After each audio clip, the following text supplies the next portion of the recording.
Bonjour et bienvenue pour un nouveau numéro de Fréquence Médiévale. Cette fois, un numéro qui va partir d'une bande dessinée. Vous voyez, une bande dessinée Saladin qui est parue dans l'excellente collection Ils ont fait l'histoire de chez Glénat, de l'éditeur Glénat. Alors, on en a déjà parlé sur le site d'Histoire et Images Médiévales, chim-mag.com. On a même interviewé des auteurs, des scénaristes. Et cette fois, on va parler d'une bande dessinée consacrée à la vie de Saladin. Bande dessinée qui a été scénarisée par Mathieu Mariol, qui a été dessinée par Roberto Melli et qui a été conseillée par un historien, Julien Loiseau, que l'on connaît parce qu'il a notamment écrit un livre consacré aux Mamelouks, si j'ai bonne souvenance. Et avec nous pour parler de cette bande dessinée et plus largement de Saladin et de l'islam médiéval au XIIe, au XIIIe siècle, nous recevons un habitué maintenant des micros de Fréquence Médiévale en la personne de Christophe Nodin, qui fait partie de l'excellent site Histoire pour tous. Bonjour Christophe. Bonjour. Bonjour, plutôt bonsoir même. Bonsoir. Voyons, nous sommes le soir. Alors Christophe, on va commencer tout bêtement par alors, la bande dessinée, donc tu l'as lue, évidemment. Tu en as pensé quoi par rapport à cette bande dessinée Alors, d'abord, ce que je veux préciser, c'est que moi, je suis pas un spécialiste de bande dessinée, et encore moins de bande dessinée, on va dire, historique. Donc, je suis parti vraiment de, si je puis dire, vierge, en découvrant cette bande dessinée. Et j'ai globalement plutôt apprécié. Je trouve que c'était difficile de résumer la vie de quelqu'un comme Saladin en une BD d'une, je sais plus combien il y a de pages. Oui, c'est un 52, oui, donc c'est un format belge. Ouais, donc voilà, c'est vraiment très compliqué. Bon, ils avaient un conseiller quand même, Julien Loiseau, qui est quelqu'un de reconnu dans le métier, donc je me faisais pas de soucis sur le fond. Julien Loiseau qui a aussi conseillé une biographie tout le long de la même collection de Soliman le Magnifique. Oui, voilà, il est plutôt spécialisé dans l'histoire des Turcs au Moyen Âge, ce qui tombait bien puisque Saladin en tout cas au début, était sous les ordres des Turcs. Moi, j'ai apprécié. Je pense que c'est vraiment une bonne introduction à l'histoire de Saladin, une introduction vers après d'autres ouvrages plus complets sur lesquels on reviendra peut-être, mais notamment celui d'Anne-Marie Hédé qui est sorti en 2008. Chez Flammarion, qui est, je pense encore toujours aujourd'hui, l'ouvrage de référence sur Saladin, mais voilà, qui est une biographie complète de 800 pages, mais quand même très abordable. Vous aviez aussi dans la collection Gallimard, les découvertes Gallimard, qui étaient sortis. Les petits volumes en poche. Volume, Saladin, le sultan chevalier de... je sais plus son prénom, et c'est Monsieur Mouton. Et voilà, qui était pas mal aussi pour introduire le personnage. Mais la bande dessinée, donc je trouvais ça bien. Après, les difficultés, je pense, c'était au niveau de la chronologie, et on est parfois un peu perdu, à mon avis, et encore plus quand on connaît pas le sujet, sur la chronologie, parce que parfois les dates sont mises, parfois elles le sont pas, et on a l'impression que il y a 2 semaines qui sont passées entre certains événements, alors que c'est plutôt 2 ans. Des petits défauts comme ça, et qui on voit très vite que c'est un résumé, mais je pense que c'était pas possible de faire autrement. Bien sûr. Et en plus, il y a un fascicule historique à la fin, oui, voilà, rédigé par Julien Loiseau, qui est intéressant aussi. Ça remet pas en question la qualité de la BD à tous les niveaux d'ailleurs. Donc voilà, je pense qu'effectivement, oui, c'est une bonne référence. Alors justement, tu disais que c'est compliqué parfois d'y voir un peu clair, parce que l'histoire de cette époque, l'histoire de Saladin est une histoire complète. C'est un personnage qui était extrêmement important dans le monde islamique médiéval.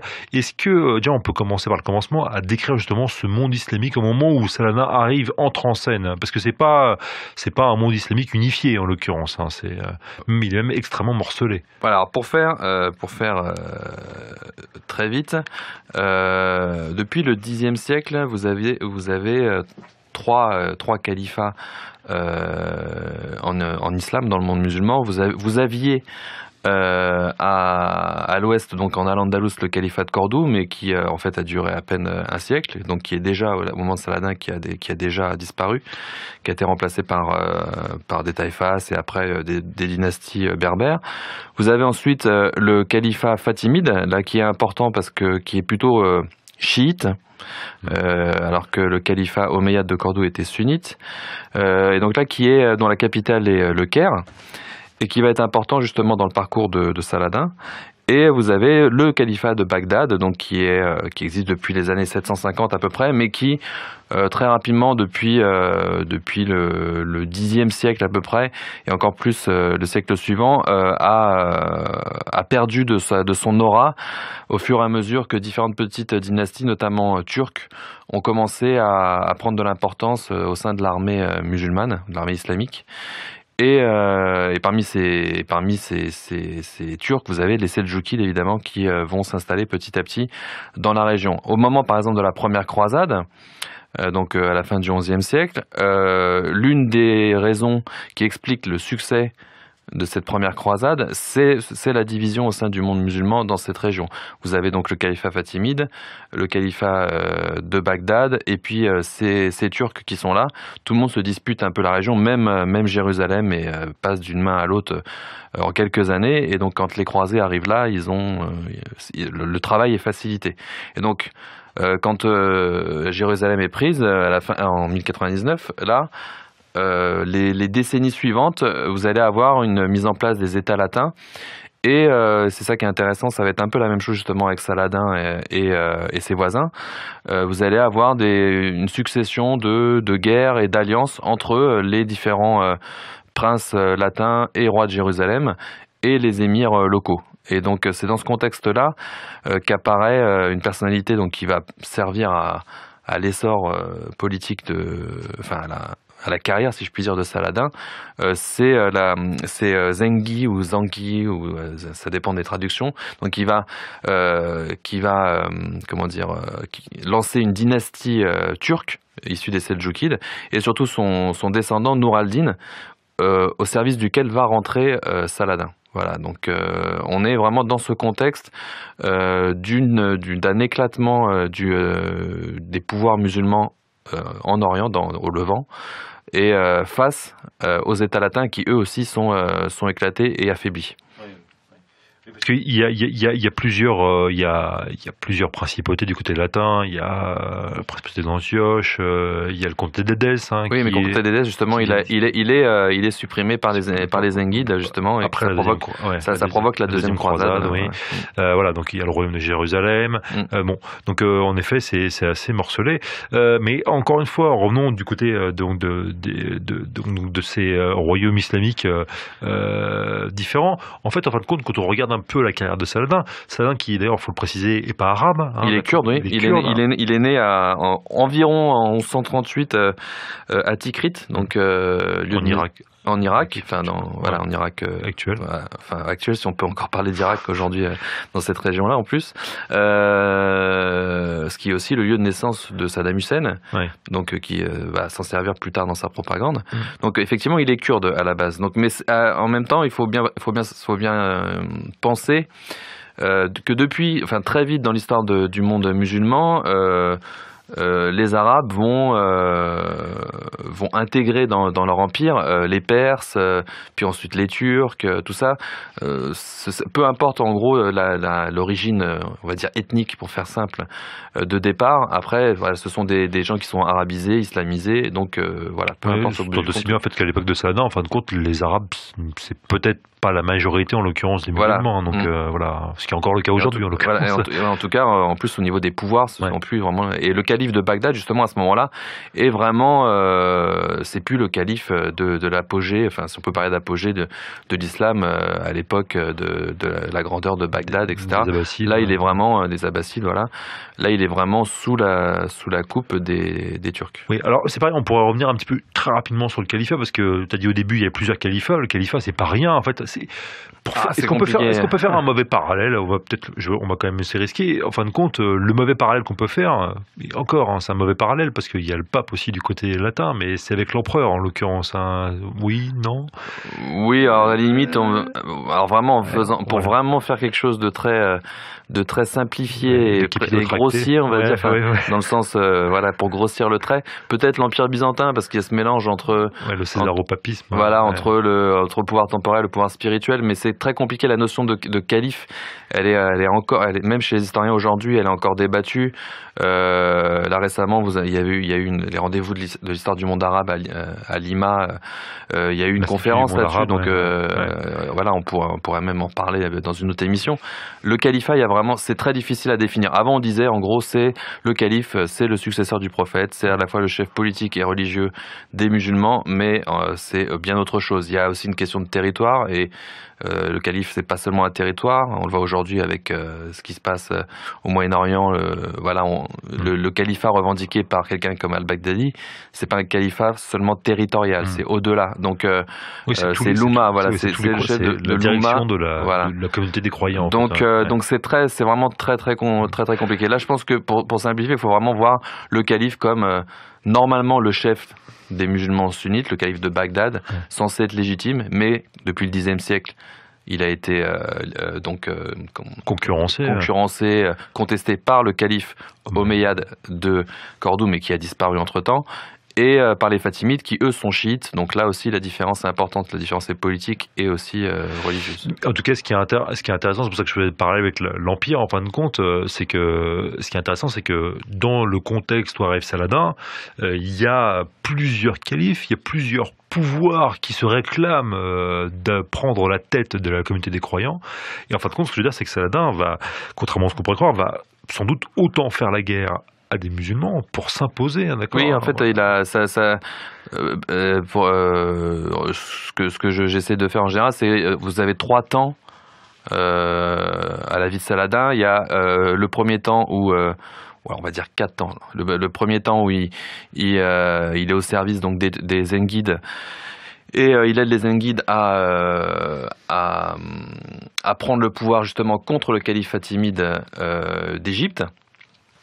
Donc avec l'aide de son oncle à la fin des années 1160, début des années 1170, enfin à la fin des années 1160. Ensuite, il y a le moment où lui, il unifie les musulmans, donc les différents pouvoirs musulmans, donc en éliminant les descendants de Nour al-Din, justement, qui était son chef au départ. Il profite de la mort de Nour al-Din pour après se débarrasser de ses successeurs et unifier les musulmans derrière lui. Et il va se servir de ça, en fait, et de Jérusalem pour unifier son pouvoir.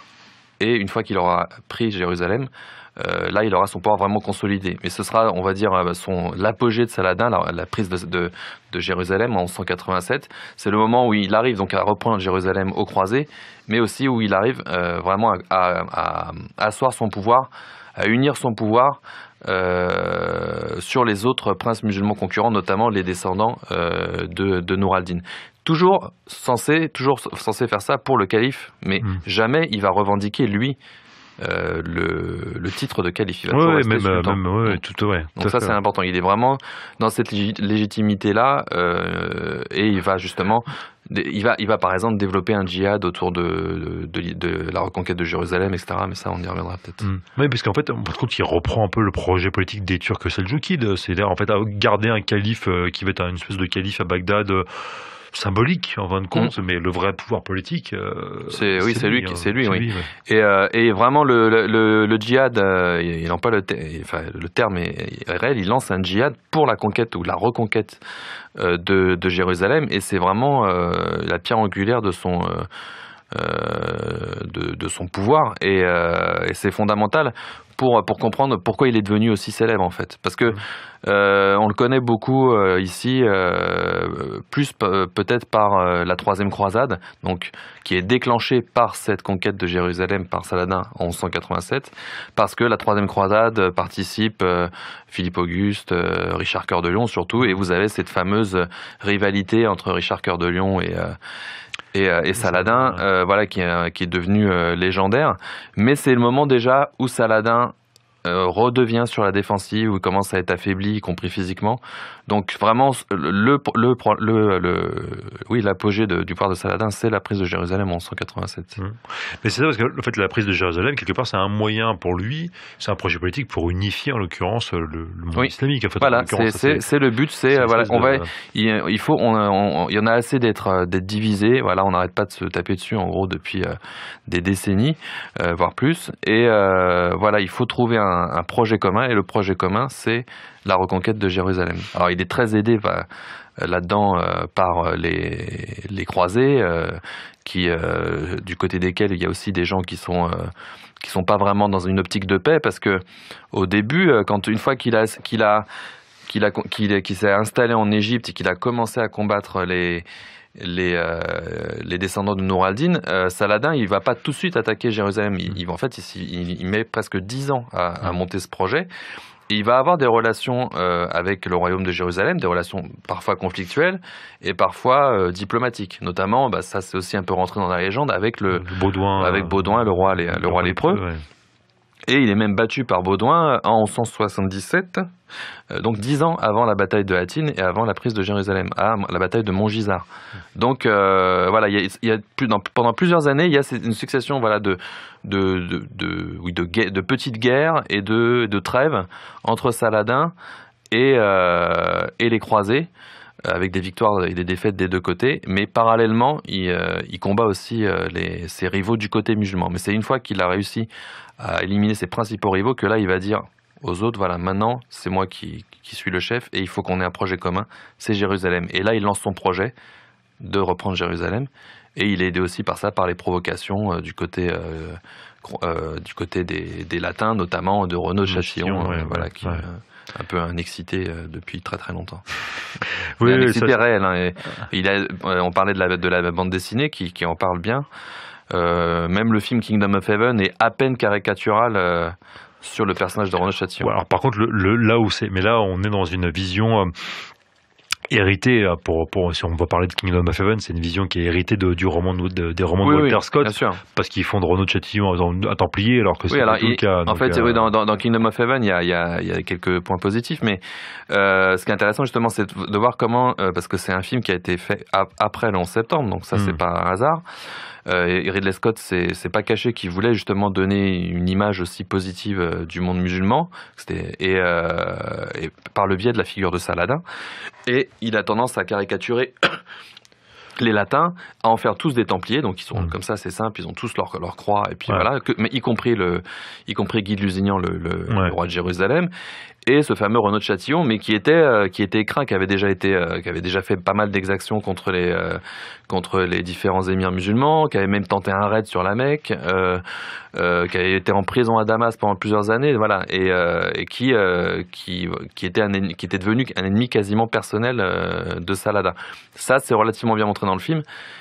Sauf que évidemment, voilà, il est considéré comme un croisé, donc comme un templier. Donc, oui, puis en plus dans le film, c'est les templiers sont des méchants, alors qu'en fait les hospitaliers sont des gens gentils. Voilà, il y a tout un côté, il y a un côté un peu binaire. Et puis il fusionne certains personnages aussi, voilà. Donc ça, voilà. Mais bon, c'est Kingdom of Heaven et c'est Ridley Scott. On a vu ce qu'il a fait de Robin des Bois. En effet. Mais justement, sur Saladin. C'est intéressant aussi, Saladin, dans Kingdom of Heaven, parce que là, justement, il le montre comme quelqu'un de quasiment chevaleresque, et qui renvoie un peu à la légende qu'il va y avoir, y compris en Occident, après la troisième croisade. Et il s'inspire de ça pour montrer qui a monté en Occident, parce que il y avait aussi une légende noire de Saladin, mais une légende, on va dire, positive, parce que voilà, pour des gens comme Richard Cœur de Lion, d'avoir un adversaire de la prestance de Saladin, c'était aussi positif. Mais dans le film, il le montre vraiment comme quelqu'un, de chevaleresque, et avec sa volonté de ne pas faire un massacre, contrairement aux croisés quand ils ont pris Jérusalem, de ne pas faire un massacre lui quand il reprend Jérusalem. Une certaine tolérance, etc. Voilà. Le problème, c'est qu'il va un peu trop loin là-dedans, Ridley Scott, et par certaines images, on le voit remettre une croix. Il libère la population de Jérusalem, alors qu'il y en a quand même une grande partie qui est mise en esclavage. Voilà, ce genre de choses. Il va un peu trop loin dans la caricature positive. Mais alors justement, parce que au niveau donc là on a un peu parlé de la prise de Jérusalem en 1087, donc après la bataille d'Ath. 1187. Oui, autant pour moi, 1187. Et en l'occurrence, donc après la bataille d'Hattin, donc qui est une grande défaite pour les États latins d'Orient.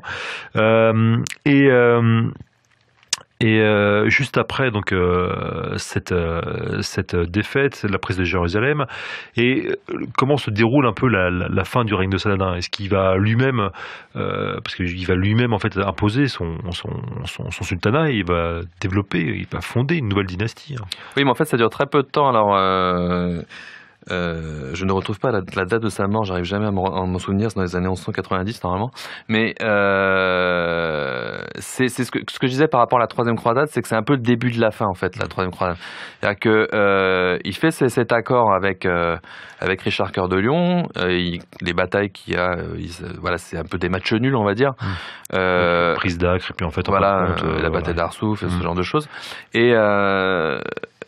Et donc, la troisième croisade se termine, Jérusalem n'a pas été reprise, voilà, c'est une sorte de statu quo. Et petit à petit, il a dépensé quand même beaucoup d'argent, Saladin, là-dedans. Et il va commencer à être contesté au sein même de son propre pouvoir, mais il n'aura pas le temps vraiment d'être renversé. Il meurt de maladie, mais il laisse un j'allais dire un royaume, mais c'est pas un royaume, mais un sultanat, on va dire, pour faire simple, exsangue, avec alors pas ruiné, mais avec beaucoup de problèmes internes. Et en fait, les Ayyoubides, donc ses successeurs, puisqu'il était de la famille des Ayoub, vont très vite péricliter dans la région. Ils vont supplanter notamment plus tard par les Mamelouks. Ouais, qui vont devenir un peu la puissance montante voilà, au XIIIe siècle. Voilà. Donc il n'a pas vraiment de postérité en fait. Non, il n'a pas vraiment de postérité. Et puis en fin de compte, c'est pas un roi. Ça c'est pareil. C'est intéressant de voir que c'est pas un roi qui va être beaucoup revendiqué après par la suite dans l'islam médiéval. Alors, justement, comme après vers les Mamelouks, puis plus tard les Ottomans, etc. Enfin, les grandes dynasties turques et l'Empire ottoman. Là, ça va être plutôt des gens comme Baybars, des gens comme ça qui vont être des grandes figures du monde musulman. Baybars, c'est celui qui a vaincu les Mongols, hein, donc oui. Voilà, donc c'est au milieu du XIIIe siècle, hein, donc. Et donc après évidemment les conquérants de Constantinople, etc. Ça va être Mehmed II, donc ça va être ces sultans là qui vont devenir des figures importantes, alors que Saladin va être plus, il va ressortir en fait quasiment au XXe siècle. Siècle. Alors là, c'est pour le coup dans les régimes nationalistes arabes, hein, pour le coup. Alors c'est drôle parce qu'en fait, donc que ce soit en Irak, tu en as parlé un peu tout à l'heure avec Saddam Hussein, hein, donc avec le régime bassiste irakien, ou alors un peu plus tôt, dans les années 50 et 60, en Égypte, parce que ce qu'on sait peu, c'est une des adaptations, une des représentations au cinéma de Saladin a été faite par Youssef Chahine, donc qui est un cinéaste égyptien qui tourne un film en 1963 qui s'appelle tout bêtement Saladin, hein, donc voilà, donc et qui est un film à la gloire en l'occurrence. On comprend vite, on voit vite le but du film, hein. C'est un film à la gloire de Nasser en l'occurrence, donc qui était le Raïs, hein, donc le chef de l'Égypte nationaliste. Et ce qui est intéressant, c'est que Nasser, derrière ça, enfin, on voit bien dans le film, hein, je reviens à ce que tu disais tout à l'heure, il y a une forme de volonté de diriger l'ensemble du monde arabe. Alors c'est pas le monde musulman, c'est le monde arabe en l'occurrence, c'est pas la même chose, hein. L'ensemble du monde arabe, et de mettre l'ensemble du monde arabe derrière lui, tout comme Saladin en fait avait l'ensemble du monde arabe derrière lui, et en faisant quoi? En voulant reprendre Jérusalem, qui à l'époque, pour le coup, est tenue par Israël, hein, donc il y a tout un discours. Mais là, c'est vraiment un discours effectivement nationaliste et pas religieux. Ouais. Alors que Saladin, c'était quelqu'un de très religieux et de très. Il pouvait être assez tolérant avec les chrétiens et les juifs, par exemple, mais avec les chiites, il était très dur. C'était quelqu'un de très rigoriste. Donc, parce que là, pour le coup, il y a une contestation interne à son pouvoir, en l'occurrence, au pouvoir du calife. Donc, c'est peut-être pour ça que. Mais c'est intéressant que lui ait construit, en fait, mais évidemment, son pouvoir sur le politique, mais avec quand même une importance du religieux. Ce que n'ont pas fait des gens qui s'en sont référés au XXe siècle, comme Nasser. Oui, parce que Nasser n'était pas.